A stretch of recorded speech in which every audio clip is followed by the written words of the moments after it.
मैं मरीज इश्क रसूल हो, मैं मरीज इश्क रसूल हो, वो हबीब मेरा तबीब है।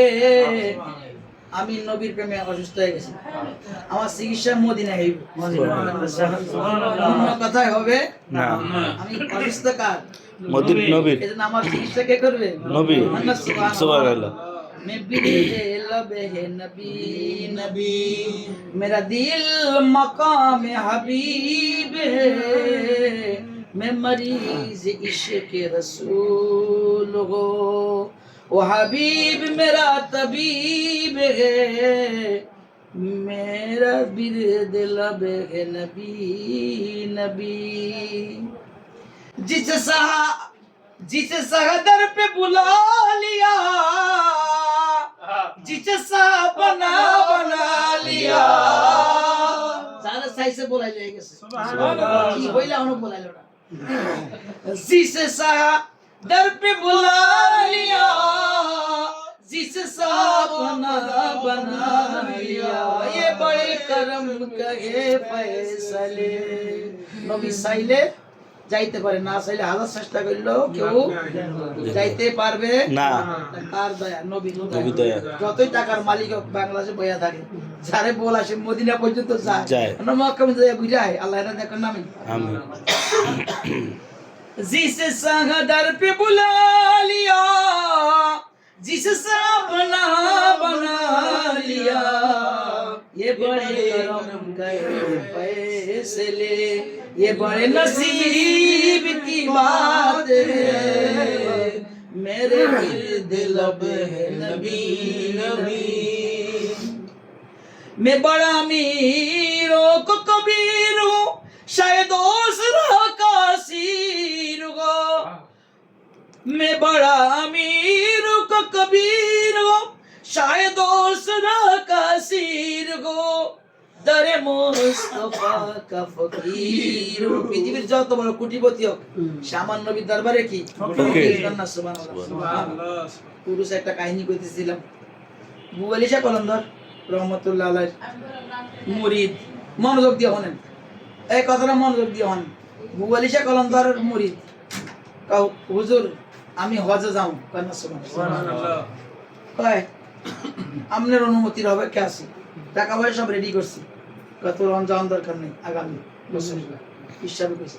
ঠিক আছে বুয়ালি কলন্দর পরের বছর আইছে, হুজুর অনুমতি দেন, কয় না এখনো সময় নেই, বেটা তো পাগল হয়ে যেতে মদিনা।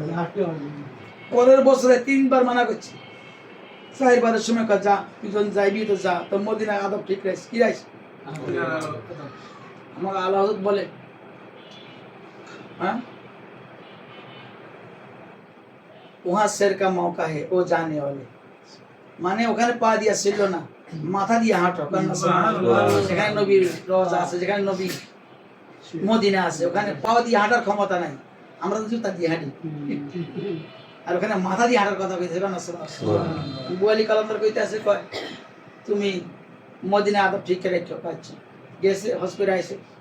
তো যারা হাজি মক্কা মদিনা যারা জিয়ারত করে তারা 40 দিন তাদের রহমত প্রকাশ হয়, এই 40 দিনের ভিতরে যে সাক্ষাৎ করে তার কাছে হজের ফয়সালা পাইবে। কারণ সুবহানাল্লাহ হাজিরা আইলে তাড়াতাড়ি কোলাকুলি দিয়ে, মহিলারা আসলে মহিলা যে পুরুষের সাথে, কারণ আল্লাহ মক্কা মদিনার ফয়েজ আপনাকে কি করবে?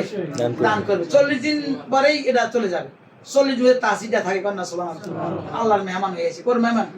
আল্লাহ নবী আল্লাহর মেহমান হয়ে আগে আরশ আজিমে গেছে, আর আমরা যাই কোথায়? মক্কায় আল্লাহর মেহমান, মদিনা নবীর মেহমান। কারণ সুবহানাল্লাহ এখন যারা মক্কা মদিনায় গেছে জিজ্ঞেস করেন, কোন টু শব্দ নাই, লাখ লাখ মানুষ মেহমানদারি হইতে আছে, আমাকে বিয়া বাড়ির 500 মানুষের আমরা অ্যারেঞ্জমেন্ট করতে পারি না, আগে 30-40 লক্ষ মানুষ অ্যারেঞ্জমেন্ট করতে আছে দয়াল নবীর পক্ষ থেকে, কোন টু শব্দ নাই, কোন আওয়াজ মারামারি নাই। কারণ সুবহানাল্লাহ কেমন মেহমানদারি।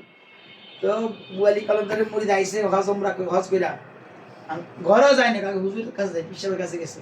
ঘরে যাওয়ার আগে হুজুরে মুরিদরে দেখিয়া সালাম দিছে, সালাম না লইয়া মুখ ঘুরে খেয়ে গেছে। কি ব্যাপারটা কি?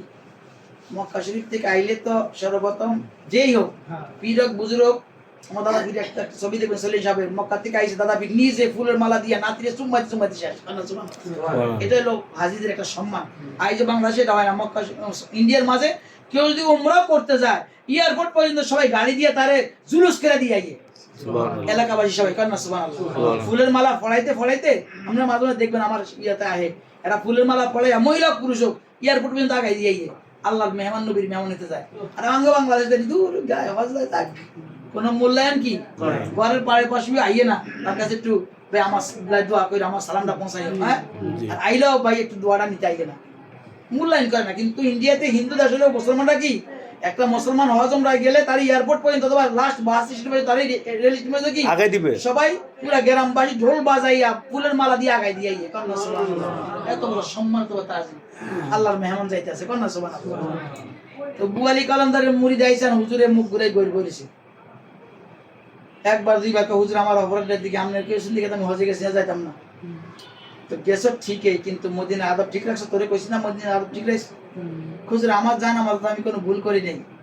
তো হুজুরে গায়ের থেকে সাদিরটা হরাই দিছে, কয় দেখ ভুল করছ না তাহলে এটা কি, ভুল করছ না তাহলে এটা কি, এই দাগটা কিসের, এই যে তুই যে লাত্তি মারছস। কারণ আমি তো কারো লাত্তি আমি কুত্তারে লাত্তি মারছি। কার লাত্তি মারছি? কুত্তারে। মদিনার গলির মাঝে একটা কুত্তা ছিল, এটা নাবাক শরীরের মতো দেখা গেছে, এটা আমার সামনে গাছারা দিছে। তো ময়লা আমার শরীরে পড়ছে, মনে করি আমি এটা লাত্তি মারছি। কাই বেকুব নাদান, মদিনা থেকে নাবাক কুত্তা ঘুরে, আমারও তো বুয়ালি কলমদাররা কুত্তাইয়া ঘুরে, আমার মতো বুয়ালি কলমদাররা কুত্তা হয়ে যায়। কুত্তাইয়া ঘুরে। এই দেখ তুই লাত্তি মারছিস, লাত্তির দাগ, ওখানে নাবাক কুত্তা ঘুরে, পাক কুত্তা ঘুরে। মদিনার গলিতে কে কুত্তা ঘুরে? পাক পাক কুত্তারা ঘুরে। বুয়ালি কলমদার মতো কত বড় সাইজর কলমদার একজন শ্রেষ্ঠ কলমদার বলি, তিনি কুত্তাইয়া মদিনায় ঘুরে, আর মুরিদে মনে করছে নাবাক কুত্তা দিছে রে লাত্তি। কি করছে রে কথা কয় না। আজ বিশ্বের গলিতে গলিতে কি নাবাক কুত্তা ঘুরে? বাগদাদ শরীফের গলি গলি কয় না, আজমির গলিতে গলি তো বড় বড় গাউস পাওয়া যায় বাগদাদ গলি গলিতে। তাহলে শাহালির ওখানে গেলে, আবুল কাদির ওখানে গেলে আদবটা কি ঠিক, কে যে ঠিক রাখবে সেই কামিয়াব। কথাটা বলছেন নি? হ্যাঁ হ্যাঁ, সেই জন্য মাইন্ড করেন না, কখনো যদি যান মদিনার আদবটা ঠিক রাখবেন সবাই। আমিন।